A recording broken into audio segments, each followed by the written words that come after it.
अस्सलाम वालेकुम एवरीवन। आज मैं आपके साथ कौन सी रेसिपी शेयर करने वाली हूँ ये तो आपको थंबनेल और ये पिक्चर्स देखकर अच्छे से आइडिया हो गया है। जी हाँ, बिल्कुल। मैं आपके साथ शेयर कर रही हूँ हलीम या दलीम की एकदम परफेक्ट रेसिपी। इस रेसिपी को ट्राई करने के बाद डेफिनेटली आई एम श्योर कि आप बन जाएंगे दलीम या हलीम बनाने के मास्टर शेफ़। तो चलिए, सारे इंग्रेडिएंट्स बहुत अच्छे से नोट कर लीजिए। ये लिस्ट आपको डिस्क्रिप्शन बॉक्स में भी मिल जाएगी। सबसे पहले हम लेंगे 1.5 पाव गंदम और 1 पाव जौ।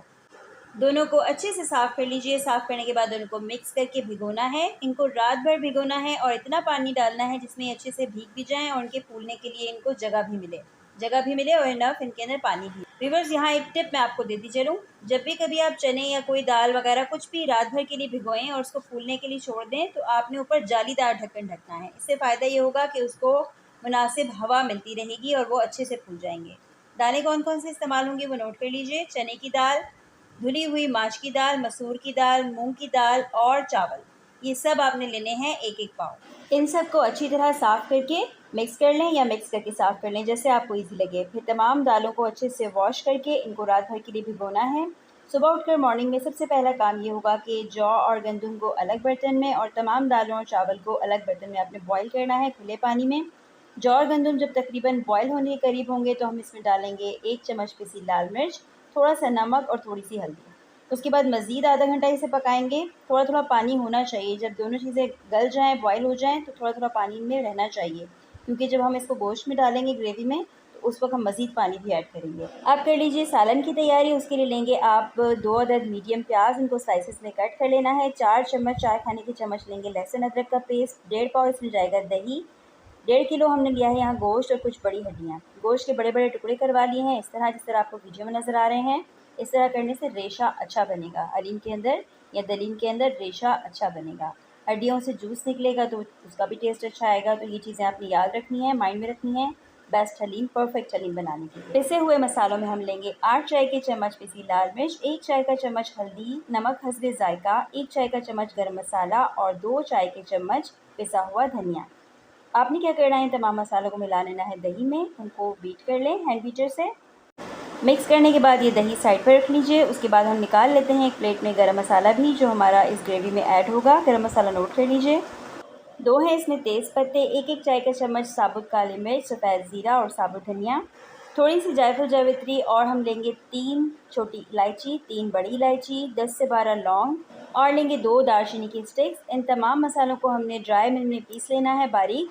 पैन में 1 कप ऑयल गरम कीजिए पतीली में। उसमें डालिए साइज़ में कटी हुई प्याज। उसे करना है लाइट ब्राउन। लाइट ब्राउन करने के बाद आपने उसमें ऐड करना है लहसुन अदरक का पेस्ट। लहसुन अदरक का पेस्ट डालने के बाद 2 से 3 मिनट तक भूनें। थोड़ी थोड़ी इसकी खुशबू अच्छी होने लगे, स्मेल ख़त्म होने लगे तो आपने इसमें ऐड कर देना है तमाम गोश्त और हड्डियाँ। अच्छी तरह चम्मच चलाइए इतना कि गोश्त का कलर चेंज हो जाए, पानी छोड़ दे। इसके बाद अपने मज़ीद 10 से 15 मिनट तक इसे भूनना है ताकि सारा पानी खुश्क हो जाए गोश्त का और इसकी स्मेल भी ख़त्म हो जाए। फिर आपने दही में जो मसाला मिक्स करके रखा था उसे गोश्त के ऊपर डालना है। दही का पानी खुश्क होने तक हमने इस सालन को मज़ीद भूनना है। ऑयल जब सेपरेट हो जाएगा तो इट मीन्स कि अब हमने इसमें ऐड करना है पानी। इस सालन का तरीका तकरीबन वही है जो हम नॉर्मली घर में खाना बनाते हैं। पानी आपने इतना डालना है कि गोश्त अच्छे से गल जाए, इतना कि रेशा रेशा हो जाए।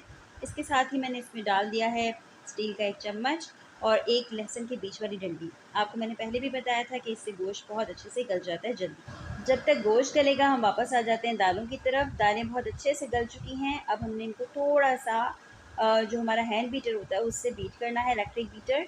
लेकिन याद रखिएगा इसे बहुत ज़्यादा पीसना नहीं है, इतना ग्राइंड करना है कि ये दाने दाने भी इसमें बाकी रहें लेकिन बिल्कुल साबुत दाने ना हों।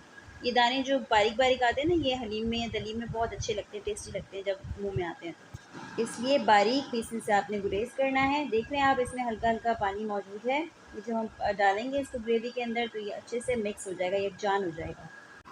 गोश्त को खोलकर चेक कर लेते हैं। आई थिंक सो अब ये गल चुका होगा अच्छे से। इसको देख लेते हैं कि कितना गल गया है। रेशा रेशा हो गया है तो निकाल लेंगे।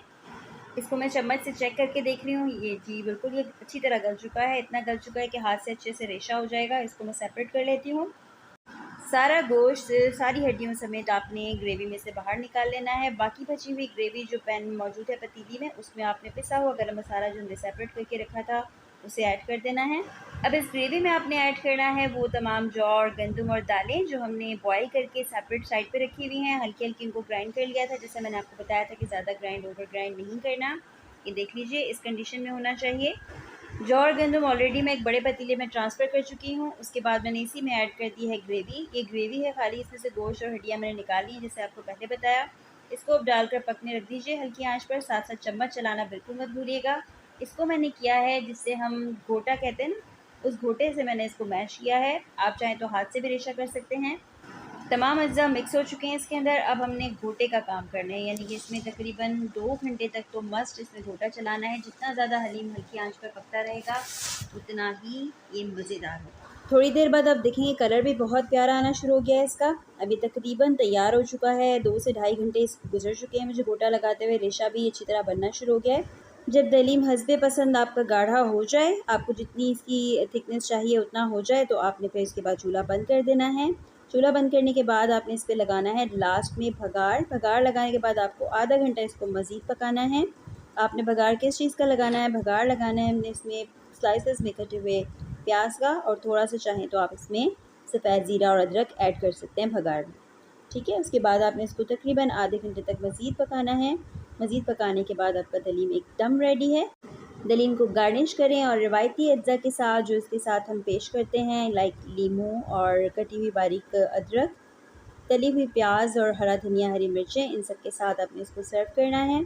यकीन करें कि इसमें कोई कमी बेशी आपको बिल्कुल फ़ील नहीं होगी। नमक आप हस्बे ज़ायक़ा ऐड कर सकते हैं जितना आपको चाहिए। चाट मसाला इसके साथ रखना बिल्कुल नहीं भूलिएगा, और मुझे अपना फ़ीडबैक भी ज़रूर देना है। अगर मेरी वीडियो आपको पसंद आई है तो लाइक एंड शेयर कीजिए, और मेरे चैनल को कर लीजिए सब्सक्राइब। मेरे चैनल को सब्सक्राइब करने के साथ साथ अपने फ्रेंड्स के साथ ये रेसिपी ज़रूर शेयर कीजिएगा। आपके कमेंट्स का मुझे इंतज़ार रहेगा। मिलते हैं किसी नई वीडियो में। टिल देन टेक केयर, अल्लाह हाफ़िज़।